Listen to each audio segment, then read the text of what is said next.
Lynch Caitlin Clark, Kai Trump were opportunities for the LPGA, but they aren't the answer.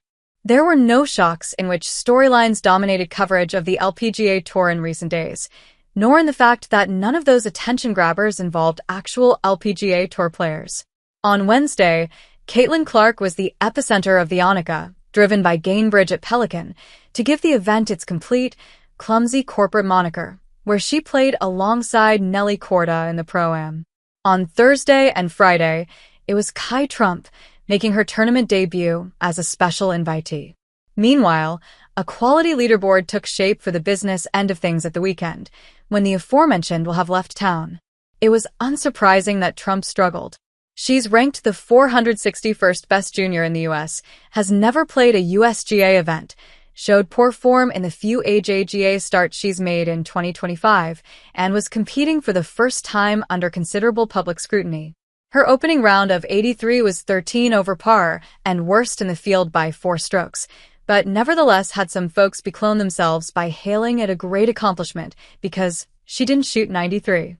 Against that sycophantic standard, her commendable 75 on Friday is destined to be breathlessly recounted as one of the finest scores of the season.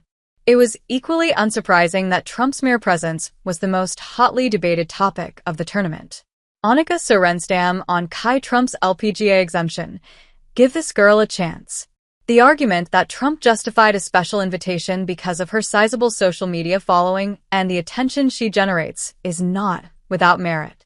The counterposition is that not all attention is positive, as plenty of commentators wondered if it all seemed a tad desperate to welcome a teen with no hope of making the cut while members struggle for starts and status in the final weeks of the season.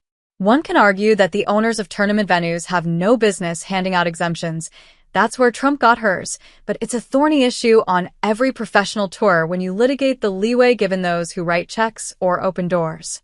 We might discuss the credibility hit as the LPGA Tour resorts to stunts in the closing stretch of the season, but then you'd be arguing that the extra eyeballs don't matter, which is shaky ground to stake out for those who want to see women's sports promoted.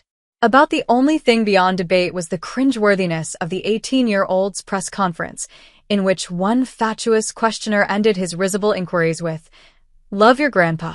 Amid all the noise, this week reinforced a sentiment that seems unshakable when it comes to the LPGA, that the only acceptable coverage is advocacy, that golf fans and media must shake their pom-poms and conduct the applause because anything less somehow equates to diminishing the women's game. A professional sports organization isn't entitled to a free pass from scrutiny or criticism because it's a women's league, because its resources are strained, because it requires guerrilla marketing to get noticed in a crowded market, because it has a noble history, or because it is run by well-intentioned people. That's context, but it's not cover.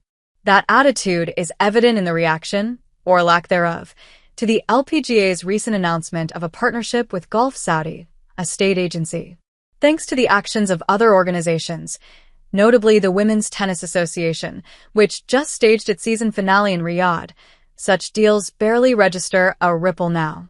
Everyone knows that the LPGA runs on financial fumes, that regular purses, while at a record high, are a pittance compared to the men's, that all but the biggest stars scrap to make a living.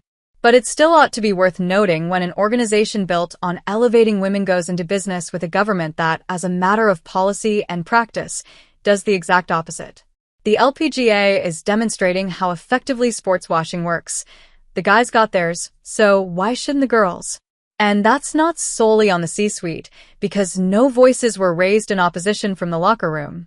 Ask any informed executive in the golf industry, and they'll tell you the LPGA Tour is a challenged product and offer a multitude of reasons why.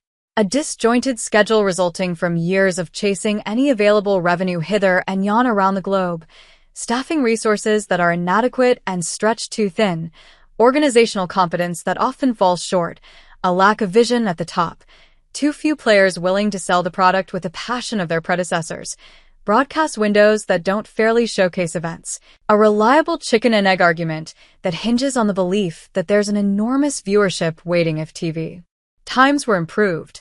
That all of those theories hold at least a grain of truth speaks to the scale of the task facing its new commissioner, Craig Kessler. which is probably why Kessler doesn't seem particularly focused on the weekly theatrics of a Caitlin Clark or a Kai Trump, but on making moves that suggest a longer-term strategy. He just hired the aptly named Monica Fee as the LPGA's new Chief Sales and Partnerships Officer. Her last gig was at LIV. He also announced Sean Bratches as a new board member. He's a highly regarded executive with stints at ESPN, F1, and, LIV.